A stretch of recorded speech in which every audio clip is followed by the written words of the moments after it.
Wow! Ikaw rin palang nagpatuloy sa hilig ni Tito Dong sa antique? Sayang naman kasing mga koleksyon ni Daddy ng antiques. At saka, ang gaganda nila. Iba yung dating nila sa akin. Lahat ng pieces ay may kasamang kwento.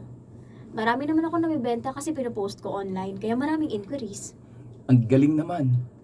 Um, may boyfriend ka na? Wala ha. For sure. Manliligaw meron. Oo, may mga gustong manligaw pero binabasted ko agad. Wala akong gusto sa kanila. Buti naman. Buti naman, Ha? Ang ibig kong sabihin, buti naman at honest ka sa kanila. oo, kasi ayoko rin silang paasahin sa wala. Nasaan nga pala si Ruth? Parang kanina ko pa hindi nakikita. Wala si ate. Ang ibig kong sabihin, nawawala siya. Ano? Kailan pa? 1 taon na. Hanggang ngayon ay pinapahanap pa rin namin siya. Anong nangyari? Bigla na lang siya nawala? O may kumuha sa kanya? Basta hindi na lang siya umuwi. Halos mabaliw kami sa kakahanap, lalo na si Mami. Bawat sulok itong bayang to ay halos balik na rin namin.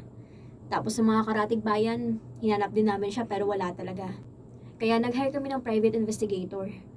Kaso, hanggang ngayon wala pa kami natatanggap ng magandang balita. Kaya nga, hindi pinapagamit ni Mami yung kwarto ni ate. Para daw kapag bumalik siya, naka-ready anytime. Sana mahanap niyo na siya. At sana, buhay pa siya kapag nahanap namin siya. Huwag kayong mawawalan ng pag-asa. Makikita niyo rin siya. Oh, yan. Tapos na. Doon na ako sa labas ha. Magpahinga ka na lang dyan. Okay. Sige. Dito na muna ako. Rachel, sandali lang. Bakit? I'm happy to see you again.